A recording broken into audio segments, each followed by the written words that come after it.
ایک ہمارے وہ بچپن میں ہوتا تھا، چونکہ وہاں پہ جنگل میں ہوتا تھا، تو بچے نکر پہنتے تھے تو وہ ایک بتڑیڑا ہوتا تھا 32 ٹانگوں والا، اور برسات میں چپک جاتا تھا ٹانگوں سے، تو وہ کبھی کسی چمٹے سے نہیں اترتا تھا، وہ لوہے کی سلاخ گرم کر کے اس کو لگاتے تھے، وہ لوہے کی سلاخ ایک دم پنجے چھوڑ دیتا تھا، پھر اس پہ دوائی شوائی کے اندر بخار چڑھے گا دوائی کھا۔ یہ ابلیس کے وسواس یعنی شیطان کیا ہے؟ یہ بتڑیڑا ہے، یہ آپ کے دل کے ساتھ چپکا ہوا جونک کی طرح، یہ آپ کو کچھ نہیں سوچنے دیتا، اس کو آپ پھوکے مارو چھو لاہور ویلا کو چھو۔ مثلا قرآن میں تو ہے ہی، قرآن تو ہے ہی طاقت، لیکن یہ آپ کا پیچھا نہیں چھوڑے گا۔ اس کو ایک لیزر چاہیے ہوتی، آگ۔ آگ کون ہے؟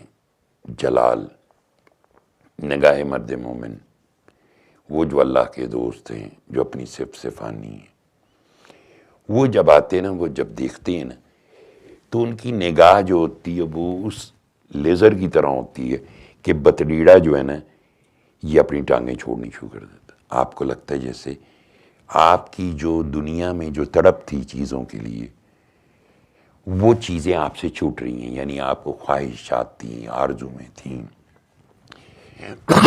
یار پرائز بانڈ لے لو اتنا دال لگ جائے، سیور ریفل ٹکٹ لے لو اتنا دال لگ جائے، یہ ہو جائے وہ، suddenly you start losing interest.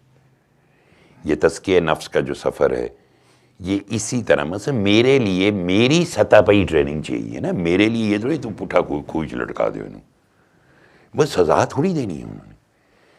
Character building جو ہے، جو مائنڈ سیٹ ڈیولپمنٹ ہے، جو پازیٹیو تھنکنگ ڈیولپمنٹ ہے، وہ جب تک وہ بتڑیڑا آپ کے قلب سے چپکا ہوا ہے، آپ کو کیسے سوچ آ سکتی ہے اچھی؟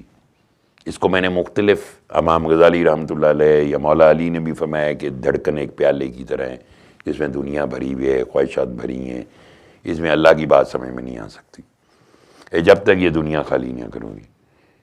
سو یہ خواہشات نفس جو ہیں، یہ نفس جنریٹ کرتا ہے، ابلیس اس کو سنوارتا ہے شیطان، اور آپ اس کے ٹریپ میں آ جاتے ہیں، بس سمپل۔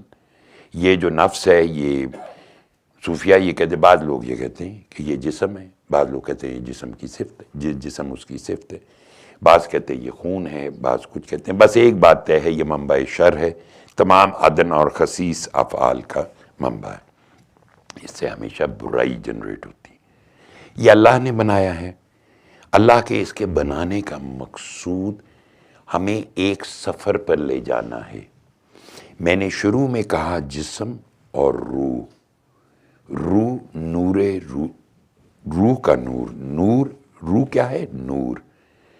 سو یہ جب تک اللہ نے ہمیں کیوں خلق کیا تھا کہ ہم نے وَمَا خَلَقْتُ الْجِنَّ وَالْإِنسَ إِلَّا لِيَعْبُدُونِ، ہم نے جن و انس کو اپنی پہچان کے لیے پیدا کیا۔ پہچان کیا ہوتی؟ کوئی کسی کے قریب جائے، کوئی کسی سے ملے، کوئی کسی کی یعنی قربت میں جائے، اٹھے گا، بیٹھے گا، دیکھے گا، پھر اس کو کچھ انڈرسٹینڈنگ ڈیولپ ہوگی۔ روح جب تک ایلیویشن نہیں اختیار کرے گی، یعنی اس مادہ پرستش جو ہے، ہماری مادہ پرستی جو ہے، یعنی جسم کی قید سے، دنیا کی محبت سے جب تک ہم نہیں نکلیں گے، روح اللہ کے قریب نہیں جا سکتی۔ سفوکیٹڈ کوئی چیز اللہ تک نہیں جا سکتی۔ پاکیزگی، اللہ پاک ہے، ہر چیز سے پاک۔ سو جس وقت یہ ہمیں پیدا کیا تو ہمیں روح کا نور عطا کیا، اب ہم نے اللہ تک جانا ہے، تو ظاہر ہے ایک کانفلکٹ ہے، لڑائی ہے، اللہ نے بھیجا ہی اس لیے۔ تو جو فقیر آتے ہیں ان کو بیسک ایشو کا پتہ ہے ہمارا، کہ ہمارا مسئلہ کیا ہے۔ ہمارا مسئلہ یہ ہے کہ ہم اس دنیا کی محبت کی اسیری میں اسیر ہیں، قید میں ہیں، جو بھی ہیں، ہم اس سے باہر نہیں نکلنا چاہتے۔ جب ہم باہر نہیں نکلنا چاہتے تو لا محالہ میں اسی حالت میں اٹھ کے کعبے بھی چلے جاؤں گا۔ نفس کو کتا کہتے، اور اس کتے کو مہار نہیں ڈلی، اس کتے کو ٹرین نہیں کیا، جبکہ کتے کو ٹرین کر لو تو گھروں میں رکھنا مباح ہے، اور ہم ان ٹرینڈ نفس کے ساتھ، سرکش نفس کے ساتھ چلے جاتے ہیں کعبے کو۔ قرآن میں حکم ہے نفس کی مخالفت کا۔ نبی علیہ الصلوۃ والسلام نے فرمایا ہم چھوٹے جہاد سے بڑے جہاد کی طرف لوٹے۔ جب صحابہ نے پوچھا بڑا جہاد، آپ نے کہا جہاد بن نفس، یعنی نفس کا جہاد۔ تو یہ نفس کا جہاد آپ صلی اللہ علیہ وآلہ وسلم ہی کے حسن سے تمام اولیاء اللہ کا حسن ہے، اور انہوں نے انہی کی تعلیمات سے انسانی نفوس کو اپنے اپنے ان کے معیار، صلاحیت، پوٹینشل، برداشت کے مطابق اس کو ٹرین کیا، گروم کیا نفسوں کو۔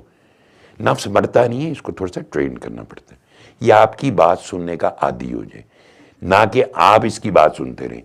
اگر ہم نفس کی باتیں سنتے رہیں گے نا تو بس ساڈا اللہ ہی حافظ ہے، یا ہمارے جسم کو جیسے نفس کے اوصاف ہیں، گناہ کروائے گا، اخلاقی گراوٹ، نفس کینہ، بغض، عداوت، نفرت، منافقت، ریاکاری، یہ سارا۔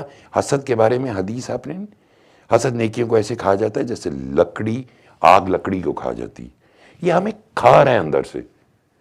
اب اس میں فقیر آ گئے، فقیر آئے تو اب فقیر ظاہر ہے، خامیاں تو میرے میں اندر بے تحاشا، خرب ہاں خامیاں، اور سامنے ایک اللہ کا دوست۔ اللہ کے دوست نے اتنی کیا یار تو بہت بھڑا ہے، ہوئے کہ سید بس کوئی کم کر جا بس۔ ہم نے بڑا ایکسپلین کیا، میں کہ جناب میں بہت اچھے کام کرنا ہے، میں شبینے کراتا ہوں، میں فہم القرآن کراتا ہوں، میں یہ کرتا ہوں، میں یہ انہیں کہنا نہ بابا پروگراموں کی بات نہیں کر رہا۔ ظاہر ہے جھاڑیں تو پڑنی چاہیے تھیں، جینون بھی تھیں، چونکہ جتنا وہ نفس کا بھی بڑا زور ہوتا ہے نہیں جی، کہ یار یہ کون آ گیا، میں تو اتنا نون آدمی۔ تو وہ ساری خامیاں انہوں نے بڑے پیار سے، اتنا پیار کیا، اتنے پیار سے دیکھا، اتنے پیار سے بات کرتے تھے وہ، کہ بھائی جی وہ لیزر بج گیا،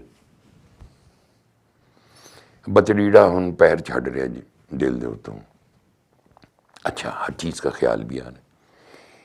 اسی اسنا میں ایک توبہ کی سینس ڈیولپ ہونی شروع ہو رہی ہے، ندامت، یار ہم تو بہت برے، یعنی فقیر کے ملتے ہی آپ کو اپنے سارے اعمال بھی نظر آنے شروع ہو گئے، گزشتہ سے پیوستہ سارے برے اعمال، اور اب شرمندگی ہو رہی۔